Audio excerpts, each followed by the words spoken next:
안녕하세요, 여러분. 자, 이번 시간부터는 아, 수출대금 결제 방식에 대해서 알아보도록 하겠습니다. 자, 우리가 이제 무역대금을 결제하는 방식에는요, 세 가지가 있다는 거죠. 우선 무역대금을 결제한다라는 것은 셀러 입장에서는 수출대금을 회수하는 작업이 될 테고요. 바이어 입장에서는 수입대금을 송금하는 방식을 얘기한다. 이해가 되시겠죠? 그쵸? 그게 바로 합쳐서 무역대금 결제 방식이다. 그렇게 보통 우리가 얘기를 하는 거죠. 크게는 세 가지가 있다고 그랬죠. 그쵸? 그래서 첫 번째, 송금 방식. 두 번째, 추심 방식. 세 번째, 신용장 방식이라는 게 있다라는 거죠. 그래서 무역에서는, 무역 거래할 때는 크게는 요 셋 중에 하나를 사용을 한다. 그러면 왜 이렇게 세 가지 방식이나 있느냐? 그건 당연히 이 세 가지 방식별로 어떤 특징, 그 다음에 장단점이 다르다라는 거죠. 따라서 셀러 바이어 입장에서는 이 셋 중에 적당한 방식을 결정을 해서 대금을 결제하는데 활용을 하면 되겠다라는 거죠. 우선 간단히만 말씀드리면 송금 방식이라는 거는요. 이건 이제 영어로는 TT 방식 그렇게 얘기를 하고요. 음, 간단하게 설명드린다면 송금 방식으로 결제한다는 것은 대금을 수입자가 수출자한테 대금을 계좌로 송금을 해주는 방식이다. 수입장이 수출상의 계좌번호로 송금을 해주는 방식이다. 간단하게 그렇게 생각하시면 될 것 같아요. 물론 가운데 이제 은행이 가운데서 그 역할을 하죠. 근데 그건 이제 빼놓고 그냥 쉽게 생각하면 수출자가 계좌번호 알려주면 계좌번호로 입금한다. 그렇게 생각하시면 편할 것 같아요. 아주 간단한 방식이에요. 근데 이제 이 송금 방식에는 뭐가 있어요? 예, 선불이냐 후불이냐가 있다라는 거죠. 그렇죠? 송금을 해주는데도 바이어 입장에서 먼저 돈을 주느냐, 셀러 입장에서 먼저 물건을 주고 돈을 나중에 받느냐, 선불이나 후불.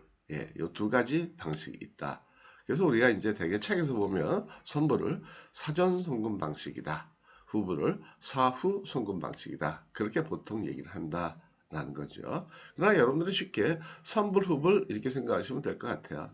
그 말이 더 쉽죠. 그렇죠? 선불, 후불이 사전, 사후 송금 방식이란 말보다는. 자, 그다음 추심 방식이라는 건 뭐냐면요. 이거예요. 추심 방식이라는 거는 이거는 후불 방식이에요. 예, 선불은 없어요. 후불 방식이에요. 그러니까 외상거래 하는 거죠. 셀러 입장에서는 좀 위험하죠. 그렇죠? 네. 외상인데 말 그대로 그 외상 대금을 수출품에 대한 외상 대금을 회수할 때 은행한테 부탁을 해서 은행이 대신 받아주는 방식. 이게 바로 뭐냐면 추심 방식이다. 그럼 이런 방식은 왜 우리가 그럼 생각하게 되느냐? 이거는 TT 방식 후불이 너무 위험하잖아요. 셀러 입장에서는. 물건 보내주고 하염없이 기다려야 되니까 언제 들어올지. 물론 약속은 했지만 제때에 들어올지 아니면 늦게 들어올지 아니면 일부만 들어올지. 예, 너무너무 불안하거든요. 그래가지고 그렇다면 조금 더 안전한 방식이 없을까 해가지고 그렇다면 은행한테 부탁을 해서 은행이 힘센 은행이 예, 좀 가운데서 도와주면 조금 더 회수하는 게 쉽지 않겠느냐. 뭐 그런 거 있잖아요. 가정에서도 오빠한테 돈 빌려줄 때도 오빠 이번에는 나한테 입금하지 말고 이번엔 조금 내 불안하니까 아빠한테 드려. 내가 아빠한테 부탁해서 아빠를 통해서 회수할 거야. 뭐 이러면 조금 더 안전하지 않겠어요? 그거하고 똑같은 기본적인 개념이에요.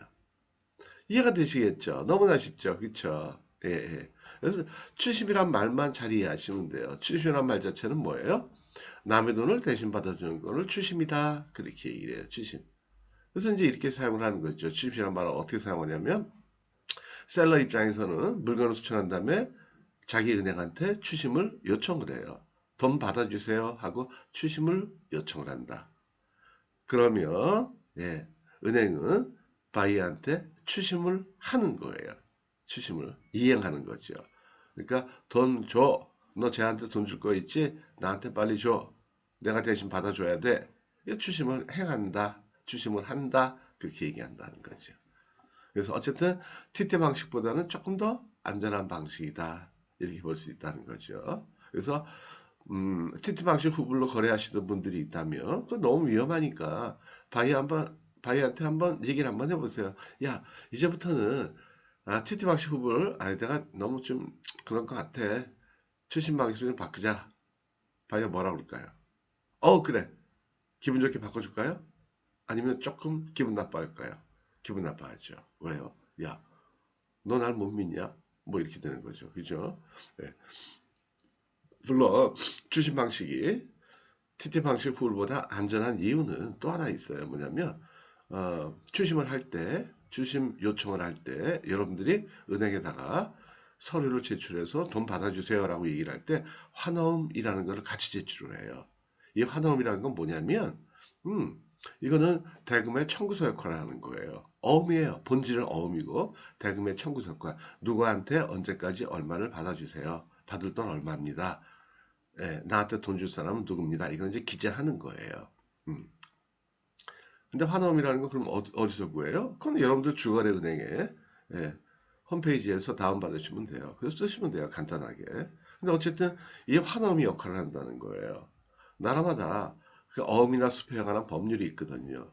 그래서 바이어가 우리가 제시한 어음을 통해 은행을 통해 제시한 어음을 만약에 결제 안 했다, 돈을 입금을 안 했다, 그럼 그건 뭐예요? 그건 법률 위반이 되는 거예요. 형사 사건이 될 수 있다는 거예요. 형사 사건에서 만약에 피해자로 됐다, 어떻게 돼요? 감옥 갈 수도 있잖아요, 그죠? 나라에 따라 가지고는. 그러니까 조금 더 바이어가 부담을 갖는다라는 거죠. 이해가 되시겠죠? 그렇죠?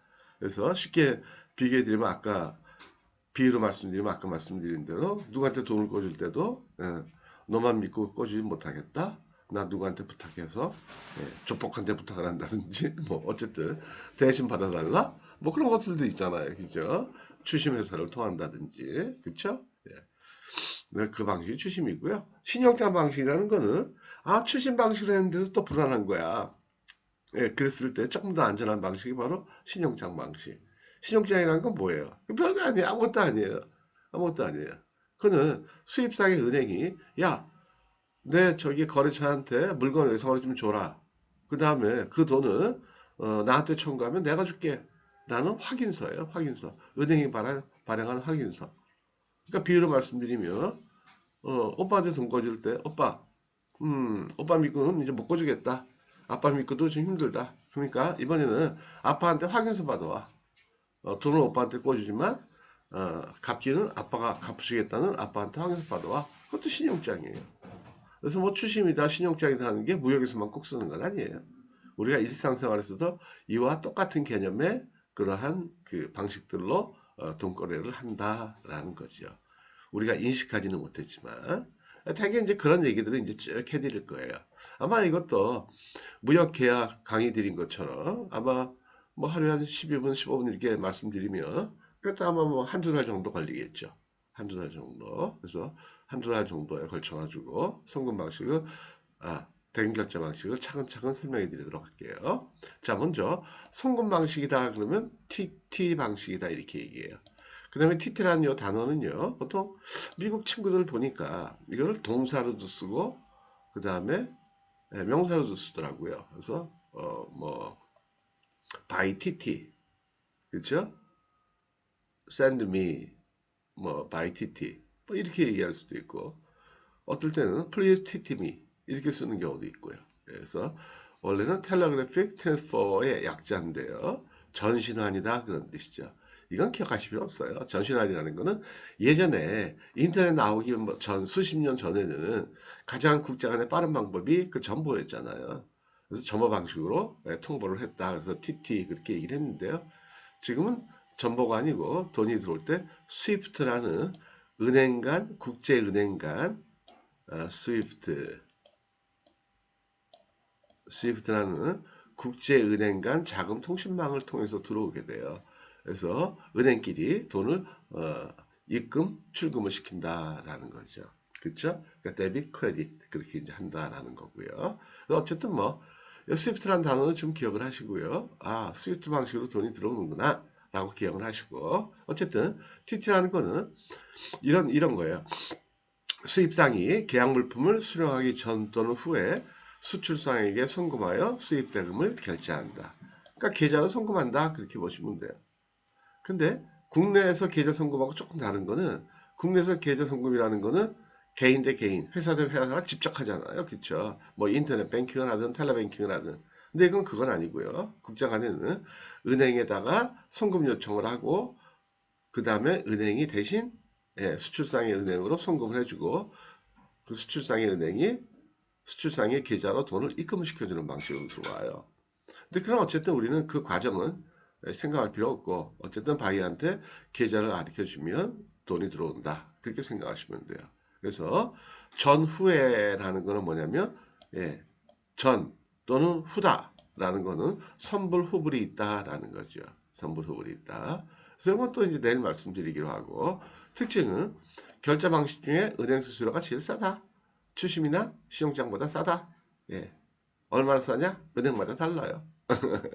그래서 은행의 수수료표를 보시면 되는 거고요. 그 다음에 이거는 환화음을 사용하지 않아요. 계좌로 송금하는 거니까 뭐 얼마 받아주세요 얘기할 필요가 없잖아요. 그래서 어음법은 적용받지 않는다. 이것도 뭐 특별히 기억 안 하셔도 돼요.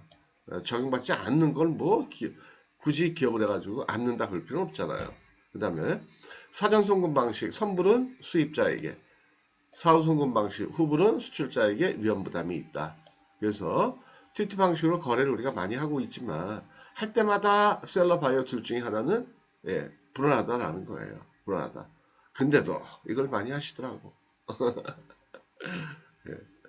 그러다가 사고 나는 일이 있을까요, 없을까요? 아, 있어요, 있어요, 있어요. 말 안 해서 그렇지 엄청 많아요, 생각보다. 그 다음에 송금 방식에 적용되는 국제 규칙이 없다라는 거예요. 너무 간단하니까 국제 규칙을 만들어 올 필요가 없다는 거예요. 근데 이제 추심이나 신용장 방식은 국제 규칙이 있다라는 거죠. 자, 이렇게 오늘 이제 가볍게 워밍업 하는 식으로 결제 방식에 대한 서론을 조금 말씀드렸고요.